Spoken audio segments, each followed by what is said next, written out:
If you somehow took this year off anime, you certainly missed out. While not everything had universal appeal, 2019 was pretty solid for the medium as a whole, with twists and turns many didn't expect. Animation blowing us away with painstaking effort put into a number of scenes, creating moments this year that will stick with fans for some time. A few fights in Kimetsu no Yaiba jump to mind, with amazing cinematography that still amazes me today. A number of surprisingly complex stories rich in emotional tones and themes, with subtext that resonates through modern audiences watching.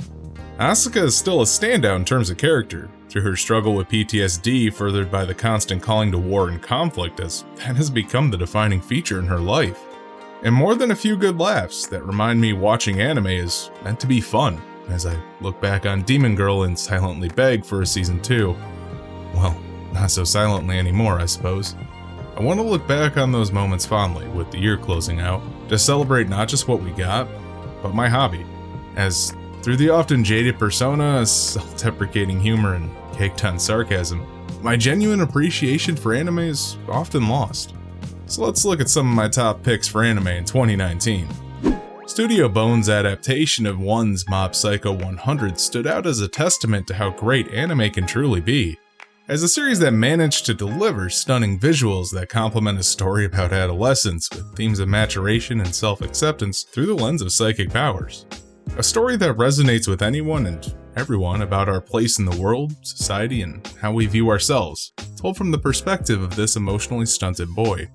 I feel the praise for this series isn't just earned, but actually understated in most occasions, as this tackles such a universal conflict with the unique twist of the protagonist holding all the cards. Yuichi Fujimaki brought Tachikawa Yuzuru's direction to life in a product that isn't just a passion project for the staff, but for the fans as well. I can't stress enough how well this series did in terms of animation, as it dabbled in a variety of techniques, visual styles, and enhanced that through the sweeping camera movements that brought scope and dimension to these action scenes. As we follow a character thrown through a building, speed and breadth of a single strike take shape on screen. This is only one small example in a series packed full of moments that are filled with love, and it's easy to understand why this is one of my top picks for 2019. Mappa revitalized a practically ancient manga for the sake of wowing modern audiences. Dororo was a visual juggernaut with its fast-paced samurai movie-inspired fight scenes, and not shying away from gore. A story of a cast-out son fighting to regain everything that was taken from him, his home, title, and physical body. Not just a revenge story, but one that makes us question morality, as one who is wronged seeking retribution leaves consequences in his wake. Do the innocents who unwittingly thrived on his sacrifice deserve the misery thrust upon them when he rights the misdeeds? That's most certainly a complex question, and one the series thrust to the forefront as the protagonist's drive for vengeance makes those watching question what it means to be a human, as he learns through his journey vital traits like compassion and forgiveness. Hayama Kenji's animation led the charge in bringing Furuhashi Kazuhiro's series to life in a product that knew how to pace its emotional beats with its fight scenes to draw the audience in. A story that's as timeless as when it was penned, and a welcome adaptation. Magical Girl Spec Ops Asuka was a series whose action and animation left much to be desired, but the storyline and characters easily picked up that slack. It's been a while since I've watched an anime that made me feel so deeply for a character tormented by her past, as she tries to move past it. A story about a magical girl surviving a war against another dimension, and her trying to pick up some normalcy afterwards, despite the battle continuing. With themes of PTSD, child soldiers, and lost youth, this series speaks to the experience a lot of soldiers have in a way that only anime could. This wasn't just a gritty magical girl show, but one that felt grounded in modern realism and used the grittiness to sell its message. Definitely a show that's greater than the sum of its parts. Another masterpiece by the living anime legend, Watanabe Shinichiro, the director of Cowboy Bebop. Carol and Tuesday was everything I wanted in an anime this year. Another product by Bones. Everything about this series is packed with personality that made this world feel so alive. A fleshed out setting blending modern urban and futuristic aesthetics, a populace obsessed with social media and pop culture, and a political message that could not have been more relevant. Where those elements could make an engaging story on their own, I appreciate this series so much for how it focused on its characters, their journey, and the music. It let those more charged elements be the backdrop for personal conflict and story progression, rather than a central theme letting the two leads have some incredibly powerful scenes together. Tuesday's crying in the snow and Carol coming to her aid strikes me as one of the most heartfelt things in this last year. As not a word is said, but the emotion is poured out through the animation alone. This is legitimately one of my favorite anime of all time now, for how complete it feels in its development from concept to story. Mappa brought us another series that I thoroughly enjoyed in Sarazanmai. It's hard to pinpoint a genre for this series as it has a little bit of everything, while also being weird enough to alienate most casual viewers. But for those brave enough to venture through the weirdness, there's a quirky story packed with a beautiful message about keeping connections with those you're close to through even the hardest times. Acknowledging that we will hurt one another, but ultimately, what makes us human is the bonds that we forge and keep, as those are what give meaning to our lives. A series shunning materialism at its core. Carrying that story was a vibrant, colorful style that showcased the odd eccentricities of a group of boys discovering exactly what their relationship is.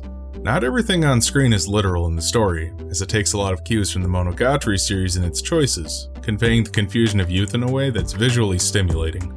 I was never bored when watching this series, even for a moment. From the mind of Ikuhana Kunihiko, this series drips in thematic richness that the most desperate for meaning will devour happily. A standout in a year that was already packed with great shows. Animation this year was stuffed to the brim with amazing moments, and Ufotable capped that off with a visually stunning adaptation of Kimetsu no Yaiba, a series about a boy out to undo a demonic curse on his sister, slaying droves of the monsters as she fights the urge to eat human flesh. An incredibly well-paced show that's overflowing with effort placed into almost every facet of this series through fluid camera movements, excellent cinematography, and a deep understanding of how to effectively sell the mood of a scene through those aspects. Kondo Hikaru and Kijiyama Yoko brought a truly wonderful experience to audiences through not just getting viewers excited for action scenes, but conveying the desperation and uphill battle each fight contained. A shonen series that's absolutely worth the time for any viewer. Before it comes off that everything I liked was some stylistic, thematic, dripping full-course meal, Itori Bochi no Marumaru Seikatsu in spring was something I didn't know I needed until I watched it. An anime about an incredibly shy girl venturing into extroversion for the sake of keeping a friend from middle school as she's tasked with befriending all the people in her class. This embodied slice of life in one of the best ways, as it still left the series with an end goal to keep it from meandering. Comedy here moves the characters closer to one another or their goal. So this stands out among its genre for me with that success. The fluffy aesthetic with surprisingly animated moe blobs ultimately made this a relaxing watch that pulled me into its solid, varied humor, exploring characters in an organic way through interaction and consistent writing. I was mostly impressed with this series because it had depth despite its shallow appearance. This was a wholesome one, and I highly recommend it for those interested in the slice of life genre. Lurch brought a cinematic experience to the small screen this year with their adaptation of Kanata no Astra, a space life story about planet exploration, discovery, and a mystery attempted murder plot that ties the cast together.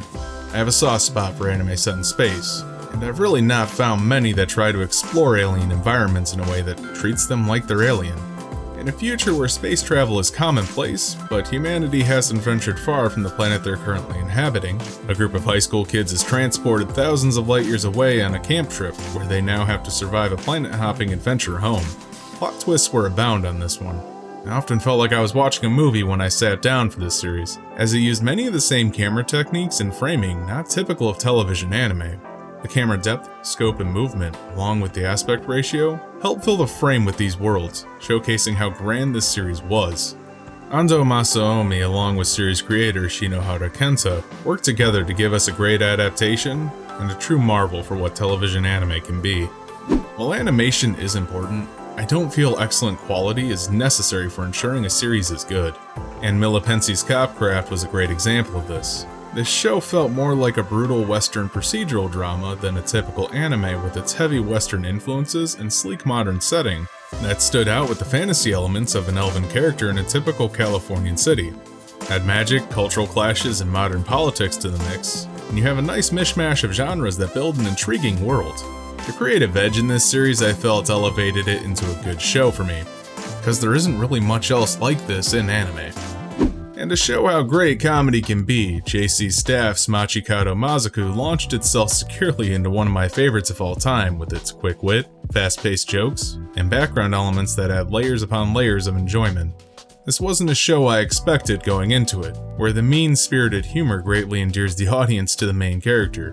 While animation isn't this show's strong suit, it's packed full of character in of itself with an adorable art direction.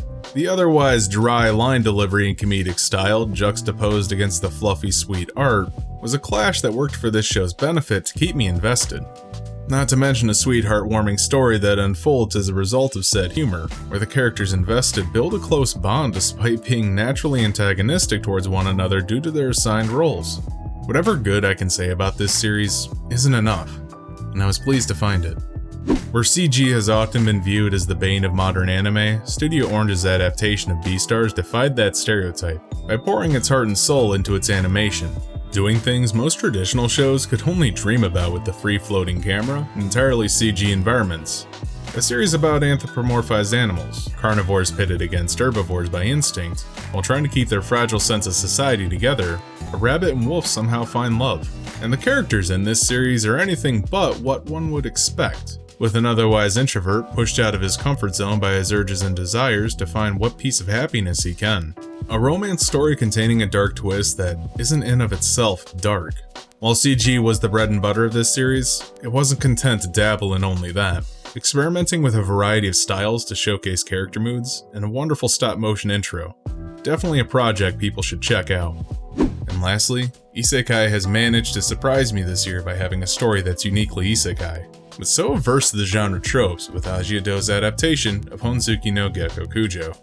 A story about a woman dying but somehow finding herself waking up as a small girl in a medieval time period, and applying her knowledge to better her life and the lives of those around her. The scope of this series is small, consisting of herself, family, and immediate acquaintances, which keep the story's pace managed and personal. Through her experiences in this world, she grows as a person, coming to deeply care about those around her for some genuine moments in this series that hit hard. This is an isekai that is a character-driven slice-of-life drama, and it's wonderfully executed. With the book closed on 2019, I can safely say, anime is strong. Coming out of this year with so many shows from a number of genres I can securely say I enjoyed, I feel we're in a good place. And with each season, I'm comfortable recommending multiple shows without caveats, which is why I can say anime is strong, despite the naysayers out there telling us isekai, moe, and shonen trash are dooming the industry. Even among those, there are a few gems. Here's to what 2020 will bring. Hey, you made it to the end of the video. Don't forget to like, comment, subscribe, and do all that other YouTube stuff to help the channel grow. I'd like to give a special thanks to my Patreons Tammy Silverwolf and Volcarona for their continued support. Thanks for watching.